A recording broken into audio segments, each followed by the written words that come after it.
क्या पर्यावरण के मुद्दे को हम भारत में गंभीरता से नहीं देखते? भारत में पॉलिटिक्स से लेकर फिल्मों तक सब विषयों पर बड़े चाव से चर्चा होती है, पर इस सब में पर्यावरण का मुद्दा थोड़ा पीछे रह जाता है। पर सिर्फ तब तक जब तक कोई बड़ा हादसा न हो जाए। हर साल की तरह इस साल भी दिल्ली और उत्तर भारत में AQI की समस्या गंभीर है। AQI का ये प्रॉब्लम कई सालों से चलता आ रहा है। कई सरकारें आई गई, पर कोई भी इस समस्या का योग्य समाधान नहीं ढूंढ पाया है। किसी सरकार ने व्हीकल्स के लिए ऑड एक पॉलिसी लाई, तो किसी ने आर्टिफिशियल रेंज के अटेम्प्ट्स किए, पर कोई भी रूट कॉज को आइडेंटिफाई करके उसे ठीक से सुलझा नहीं पाया। हर साल आने वाले इस रिकरिंग क्राइसिस का शिकार हो रहा है दिल्ली का आम आदमी। वो आम आदमी जो लोकल ट्रांसपोर्ट इस्तेमाल करता है, पैदल चल के जाता है, उसके पास कोई ऑप्शन नहीं है इस जहरीली पोल्यूटेड एयर से बचने का। उसे घर से बाहर निकल के ऑफिस जाना ही पड़ता है, नहीं तो उसका गुजारा नहीं होगा।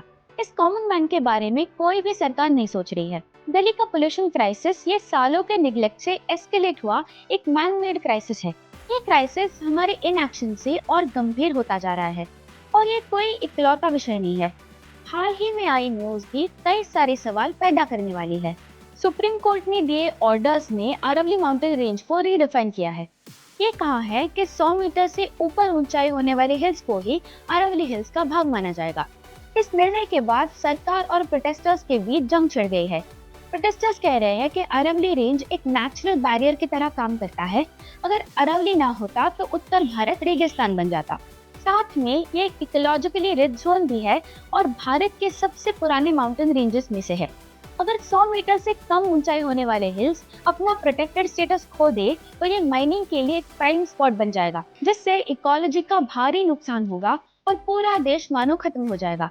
दूसरी तरफ सरकार का पक्ष ये है कि इस नए डेफिनेशन का उद्देश्य है अरावली हिल्स को यूनिफॉर्मली क्लासिफाई करना। अरावली के प्रोटेक्शन के लिए जो नॉर्म्स बनाए गए हैं उन्हें और मजबूत करना। सरकार ये भी कह रही है कि 100 मीटर के रूल का माइनिंग के साथ कोई लेना देना नहीं है, और इसका ये मतलब बिल्कुल नहीं होता कि सरकार यहाँ माइनिंग के लिए परमिशन दे रही है। इनफैक्ट सरकार ने नए माइनिंग लीज पर पूरा बैन लगाने की घोषणा भी की है, पर फिर भी प्रोटेस्टर संतुष्ट नहीं है। 100 मीटर के इस नए रूल के वजह से लोगों में गुस्सा है और इनसिक्योरिटी भी है। माइनिंग शुरू करने के लिए सरकार लूप होल्स ढूंढ रही है, ऐसा क्रिटिक्स कह रहे हैं। इस डिबेट ने हमें इतना तो बता दिया है कि पर्यावरण के मुद्दों को हम उतना गंभीरता से नहीं देखते जितना जाति और धर्म जैसे बाकी मुद्दों को, जो किसी भी पार्टी को वोट दिलाते हैं। सही इंटेंशंस होने वाले क्वालिफाइड लोगों ने सरकार को इस बारे में सवाल पूछना, उनसे अकाउंटेबिलिटी मांगना बहुत आवश्यक है। पर दुर्भाग्यवश ये भी दिखाई दे रहा है कि सवाल पूछने में उन आवाजों की संख्या अधिक है जो पर्यावरण के मुद्दे के पीछे छुपकर अपना एक्चुअल एजेंडा पुश कर रहे हैं। जैसे दिल्ली में AQI के विरुद्ध हुए प्रोटेस्ट में मांडवी हेड़मा अमर रहे के नारे लगे। मांडवी हेड़मा जैसे नक्सली का पर्यावरण के साथ क्या लेना देना है? क्यों हम ऐसे हिडन एजेंडा पालने वाले लोगों को पर्यावरण जैसे सेंसिटिव और गंभीर मुद्दे पर एजेंडा सेट करने का अधिकार दे रहे हैं? अगर सही लोग सवाल नहीं पूछेंगे तो ये प्रॉब्लम्स कभी सॉल्व नहीं होंगी। ऑन द कॉन्ट्री, हम देश के आगे ऐसी समस्याएं खड़ी कर देंगे जो आने वाली पूरी पीढ़ी को अफेक्ट करेंगी।